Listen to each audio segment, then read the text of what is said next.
परमपूज्य स्वामीजी आणि परमपूज्य सदाशिवराजे पाटील यांना मी सुरुवातीला त्यांचा हे करतोय, स्मरण करतोय, त्यांना त्यांच्या स्मृतीला अभिवादन करतो.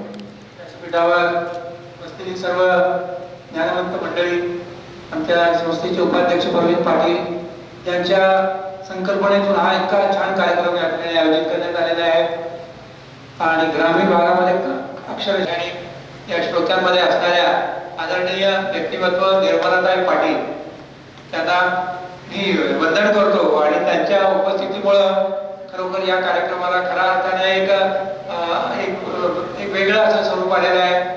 निर्मलाताई मध्ये खरोखर पाटील परिवाराचं सर्वस्व होतं.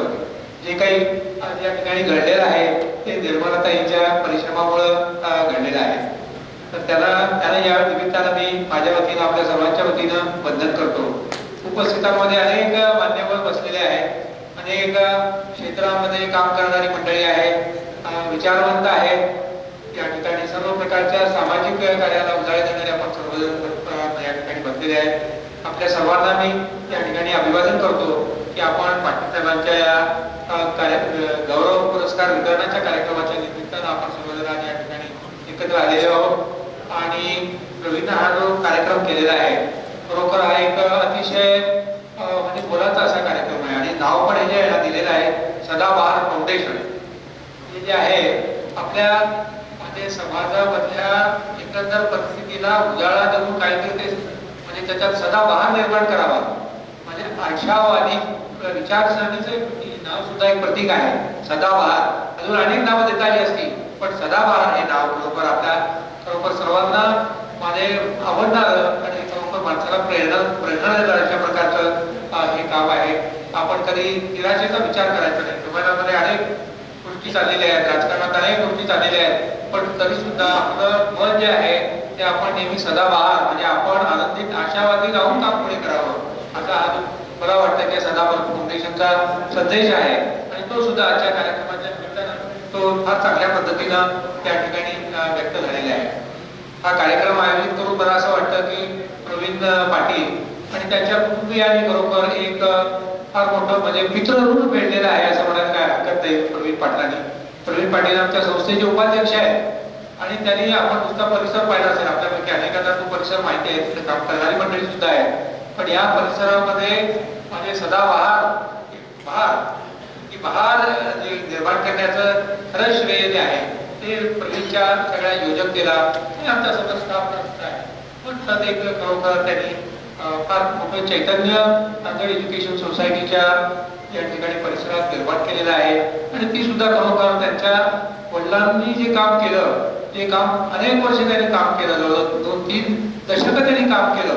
त्याला एक खऱ्या अर्थाने ज्याला आपण म्हणता येईल खऱ्या अर्थाने त्यांना श्रद्धांजली आहे. खऱ्या अर्थानं त्यांच्या वडिलांचं स्मरण करून त्यांनी हा जो अत्यंत मौल्यवान कार्यक्रम या ठिकाणी केलेला आहे ते अत्यंत कौतुकास्पद आहे. या कार्यक्रमामध्ये अनेक म्हणजे आपले जे हे आहेत म्हणजे ज्यांना पारितोषिक वितरण झालेले आहेत, गौरव चर्चा केलेल्या आहे, ही सर्व मंडळी खरोखर ती फारच एका वेगळ्याच लेवलवर आहे. समाजाकडे पाहण्याचा त्यांचा दृष्टिकोन जो आहे तो अतिशय आदर्श अशा प्रकारचा दृष्टिकोन आहे. नुसता दृष्टिकोन नाही, नुसता विचार त्यांनी मांडलेला नाही, खरोखर आपल्या आयुष्यामध्ये ते काम प्रत्यक्ष काम करतायत. तर खरोखर सर्वांसाठी अत्यंत प्रेरणादायक असं काम हे जे आजचे सत्कारमूर्ती आहेत त्यांनी केलेलं आहे. तर त्यांचं मी मनापासून अभिनंदन करतो आणि त्यांना आयुष्यामध्ये नक्कीच यश मिळेल. ते जे काही करतील त्याच्यामध्ये यशस्वी होतील अशी मला खात्री आहे. तर मी या कार्यक्रमाच्या निमित्तानं त्यांचं अभिनंदन करतो आणि ईश्वराजवळ प्रार्थना करतो की त्यांना त्यांच्या कार्यामध्ये संपूर्णपणानं यश या ठिकाणी यावं. त्या ठिकाणी हा जो कार्यक्रम आहे सदाबहार फाउंडेशनच्या वतीने केलेला आहे तो मला असं वाटतं की सर्वांना प्रेरणा देणारा असा कार्यक्रम आहे. सदाशिवराव पाटलां प्रत्येकाच्या मनामध्ये त्यांच्याबद्दलची एक भावना आहे. माझा आता इथल्या म्हणजे नांदेडच्या वास्तव्याचा जो माझा कालावधी आहे त्या ह्याच्यामध्ये सुरुवातीला सदाशिवराव पाटलांशी माझा संबंध आला. ती मराठवाडा जनता विकास परिषदेची एक बैठक होळीवर आयोजित केलेली होती. त्या ठिकाणीच मी त्यांच्या एकंदर कामाकडे आकर्षित झालो आणि पुढे माझा त्यांचा फार जवळचा असा संबंध आला सगळा की म्हणजे तो मराठवाडा जनता विकास परिषद, नांदेड एज्युकेशन सोसायटी, इतर सामाजिक संस्था या सर्व याच्यामध्ये सुद्धा मला त्यांचा फार जवळचा संबंध आला. पण मला आठवतं की जेव्हा अचानक निर्णय घेतला की आपण खासदारकीसाठी उभं राहावं तर त्यावेळेला म्हणजे मला माझ्याकडे तशी राजकीय पाठबळ नव्हतं, आर्थिक पाठबळ नव्हतं, पण 3 व्यक्तींनी मला असं वाटतं की माझ्या त्या राजकीय जीवनाची खऱ्या अर्थाने त्यांनी मला एक धडे शिकवले. आणि त्यात सर्वात जे आहेत तर पाटील साहेब, सदाशिवराव पाटील साहेब, LP देशमुख आणि तिसरे जे होते ते पद्माकर लाटकर. या 3 व्यक्तींनी जे आहे माझं जे काय अल्पसच राजकीय जीवन आहे त्यांनी घडवलं. आणि मला आज आठवतं की जेव्हा हा निर्णय मी घेतला जरा धाडशीपणानंपणा, तेव्हा त्याची आमचं एक छोटंसं ऑफिस होतं तिथं वाणी बसलेले आहेत म्हणून त्या छोट्याशा ऑफिसमध्ये म्हणजे काही सुविधा नव्हत्या. एक छोटी खोली होती, मला माझ्या डोळ्यासमोर आहे ती आता. तिथं सदाशिवराव पाटील, LP देशमुख आणि पद्माकर लाटकर हे रात्रंदिवस बसून काम करायचे. सगळं एकदा निवडणूक जी आहे मध्ये घेतला निर्णय तर ही पाहिजे ना, माझ्याकडे कसल्याही प्रकारची संसाधनं नव्हती, मला राजकीय अनुभव नव्हता, पण सदाशिवराव पाटलांनी जे आहे मला अगदी लहान मुलाला आई वडील जसं पोट धरून हे करतात त्याप्रमाणे सदाशिवराव पाटील आणि बाकीच्या दोघांनी मला म्हणजे राजकारणामध्ये काही गंध असताना सुद्धा ही अवघड म्हणजे विकट वाढली आहे आणि ती फार मोठ्या शक्तीबरोबर त्यांच्याबरोबर म्हणजे लढण्याची मला म्हणजे त्यांनी सगळी जी काही तयारी त्यांनी केली, सगळी मेहनत त्यांनी केली आणि म्हणजे एक यश म्हणून दिलं. काही म्हणजे मोठा माझ्या जीवनातला तर फार एक अतिशय म्हणजे विलक्षण असा योगायोग आहे. पण मला वाटतं की तो एक तिथल्या सामाजिक परिस्थितीमध्ये सुद्धा सामान्य माणसं जे आहे ते कसं पुढे येऊ शकतात आणि कशा पद्धतीनं फार म्हणजे खूप पॉवरफुल वाटणाऱ्या, अशक्य वाटणाऱ्या शक्तीची कशातून देऊ शकतात याचं मला वाटतं की त्यांनी मला हा एक फार मोठा म्हणजे माझ्या सर्व पार्टीसाठी, समाजासाठी, सगळ्या लोकांसाठी अशा प्रकारचा एक प्रेरणादायक धडा सदाशिवराव पाटलांच्या त्या मार्गदर्शनातून त्यांच्या त्या मेहनतीतून मिळाला असं निश्चितपणाने मी म्हणेन. आणि दरवेळेला जेव्हा जेव्हा संधी आली सदाशिवराव पाटलांनाच आपण काहीतरी मोठं करावं. मला अनेक प्रसंग आठवतात, निवडणुकीचे अनेक प्रसंग आठवतात दरवेळेला. मग ते जेव्हा निवडणुकीला त्यांनी उभं राहावं, खासदारकीच्या निवडणुकीला त्यांनी उभे राहावं, मराठवाडा जनता विकास परिषदेच्या मध्ये मी मराठवाडा जनता विकास परिषदेचा मी अनेक वर्ष कार्यकर्ता होतो. पण जेव्हा निवडणूक झाली ते सदाशिवराव पाटील त्यावेळी सचिव होते. माझी इच्छा होती सदाशिवराव पाटलांनी अध्यक्ष व्हायला पाहिजे. आणि इतकंच नव्हे तर नांदेड एज्युकेशन सोसायटीच्या काळामध्ये ते अनेक वर्ष जवळजवळ 2 दशकं या ठिकाणी ते सचिव होते. त्यांना मी विनंती केली होती, कारण म्हणजे आता तुमचा टर्न आहे. 2002 मध्ये जेव्हा मोहित परीक्षा वारले तेव्हा सदाशिवराव पाटलांनी ते पद घ्यायला पाहिजे होते असं मला वाटत होतं. तशी मी त्याला विनंती केली, पण त्यांनी दरवेळेला मग ते मराठवाडा जनता विकास परिषदेचं अध्यक्षपद असो किंवा नांदेड एज्युकेशन सोसायटीचं अध्यक्षपद असो हे त्यांनी नाकारलं आणि त्यांना मला त्यांनी पुढे केलं. म्हणजे माझं जे काही थोडं बहुत जे काही सामाजिक किंवा राजकीय जीवन आहे खरं सांगायचं म्हणजे हे केवळ सदाशिवराव पाटलामुळं आहे. मी जे काही करू शकलो ते त्यांच्यामुळेच करू शकलो. मग त्यांच्याबद्दलची कृतज्ञता मी किती व्यक्त केली तरीसुद्धा मला ती पुरेशी नाही आहे. तर ते त्यांचे हे महान अशा प्रकारचं हे व्यक्तिमत्व होतं आणि सगळ्याच कामामध्ये त्यांनी जे आहे आपल्या स्वतःला झोकून दिलं होतं.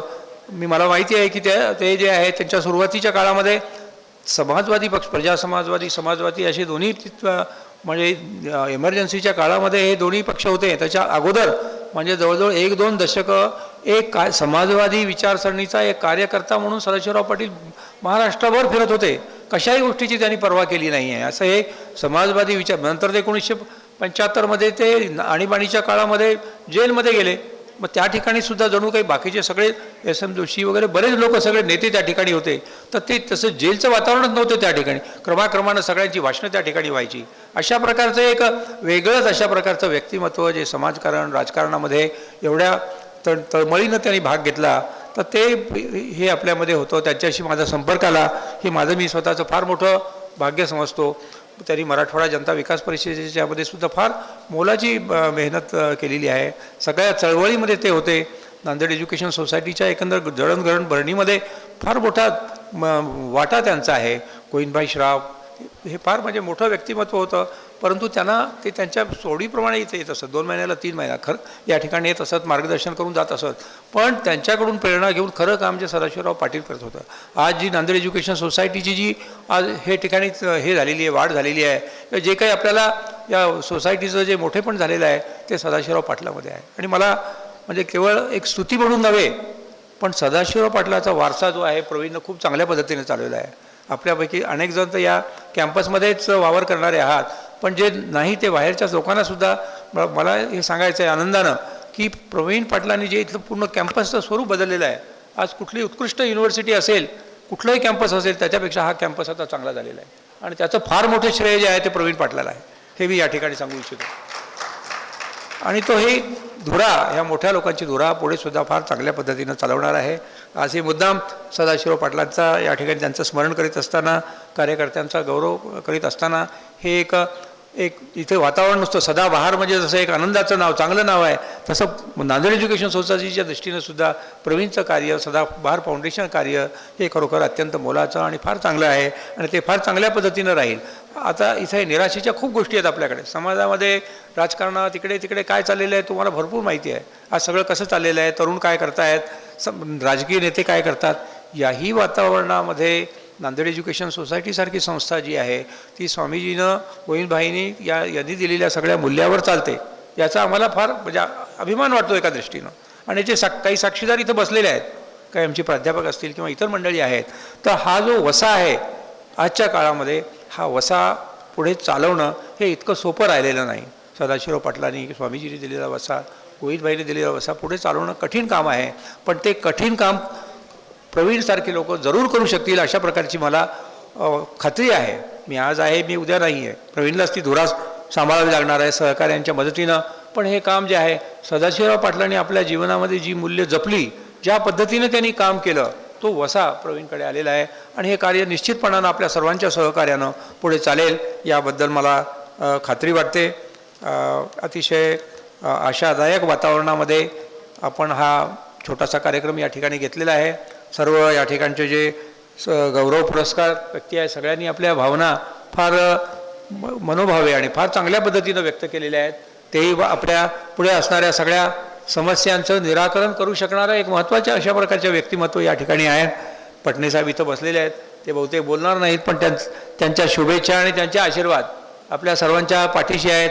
मी खासदार झालो ते पटणे साहेबांमुळं. आता मी त्याच्या तपशिलात जात नाही, पण ते त्यांचं फार मोठं योगदान त्याच्यामध्ये आहे. ते तशा प्रकारची तरुण पिढी आज इथे निर्माण करतायत, त्यांच्या शिक्षण संस्थेवर ते काम करतायत. मी या कार्यक्रमाच्या निमित्तानं मी त्यांना अभिवादन करतो आणि आपण सर्वजण या ठिकाणी खूप वेळापासून आपण या कार्यक्रमाला अगदी ह्याच्यापासून मनोभावे या ठिकाणी आपण बसलेले आहात. ही सुद्धा फार समाधानाची गोष्ट आहे. पुन्हा एकदा मला माझं बोलणं संपवण्याच्या अगोदर निर्मलाताईंचा या ठिकाणी उल्लेख केल्याशिवाय राहत नाही. सदाशिवराव पाटील जे आहे ते समाजकार्यामध्ये नेहमी गुंग राहायचे. प्रवीण पाटील तर तेवढा आता म्हणजे त्यावेळी लहानच असावा, थोडा वयानं कमीच असेल, पण सदाशिवराव पाटलांना आपल्या कुटुंबाकडे लक्ष देण्याकरता तिथं काही फारसा वेळ नव्हता. ते नेहमी कार्यकर्त्यांबरोबर, ते एस एम जोशी असोत, नानासाहेब गोरे असोत, जॉर्ज फर्नांडिस असो, अशा लोकांबरोबरच असायचे. सगळा भार जो आहे तो निर्मलाताईंवर पडायचा.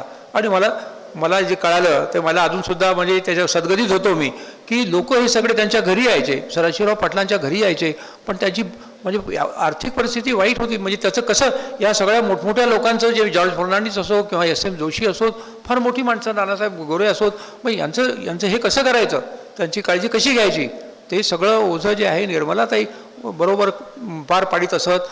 म्हणजे त्यांच्याकडे जे यांना परिस्थिती, आर्थिक परिस्थिती चांगली नव्हती तुम्हाला सांगायला पाहिजे. तर काही वेळेला वर्तमानपत्राचा रद्दी वर्तमानपत्राचे पेपर्स विकून जे आहे त्याच्यातून जे पैसे येत असत, त्यांचं स्वागत करण्याकरता, त्यांचं खाऊ घालण्याकरता त्यांना हे करावं लागत असेल. ते त्यांनी केलं. किती मोठा नेता जरी असला तर तो कधी परत जात नसे. तर म्हणजे त्यांना करावं तेवढं वंदन थोडंच आहे. मी खरोखर म्हणजे त्यांच्या सगळ्या जीवन कार्याबद्दल बोलावं तितकं थोडंच आहे. परंतु आज जेव्हा आपण सदाशिवराव पाटलांना या ठिकाणी त्यांचं स्मरण करून आपण या ठिकाणी कार्यकर्ता गौरव पुरस्कार देतो आहेत, तेव्हा मला असं वाटतं की हे म्हणजे दाम्पत्य सदाशिवराव पाटील आणि आज इथे आपल्यासमोर असलेल्या निर्मलाताई यांचं हे जे कार्य आहे खूपच म्हणजे प्रेरणादायी आहे. आपल्या सर्व तरुणांना, कार्यकर्त्यांना आयुष्यामध्ये पुढे कसं आपण काय करावं याचं मार्गदर्शन या सगळ्या याच्यातून होतं. तर मी आपल्या सर्वांना पुन्हा एकदा वंदन करतो. आपल्यापैकी अनेक जण कार्यकर्ते आहेत. हे आज सदाबहार फाउंडेशननं जे काही काम केलेलं आहे किंवा जे काही काम करीत आहे आणि हे काम या सगळ्या अशा छोटा जरी ग्रुप जर इथे असला तरी सर्व लोक आपण कार्यकर्ते आहात आणि आपण कार्यकर्त्यांचाच गौरव या ठिकाणी केलेला आहे. तर ही आपल्या मनातली प्रेरणा, भावना, आपलं जे हे कर्तृत्व, हे आपले विचार हे सतत कायम राहावेत आणि या सदाबहार फाउंडेशनप्रमाणे आपले जीवनसुद्धा सदाबहार अशा प्रकारचं हो. सर्वांना आनंद मिळो, सुखशांती मिळो, कर्तृत्व तुमचं वरच्यावर वाढत जावो अशा प्रकारची या ठिकाणी मी ईश्वराजवळ प्रार्थना करतो. आणि मला आपण 2 शब्द बोलण्याची संधी दिलीत याबद्दल सर्वांचे, आयोजकांचे आभार मानतो आणि थांबतो. जय हिंद, जय महाराष्ट्र.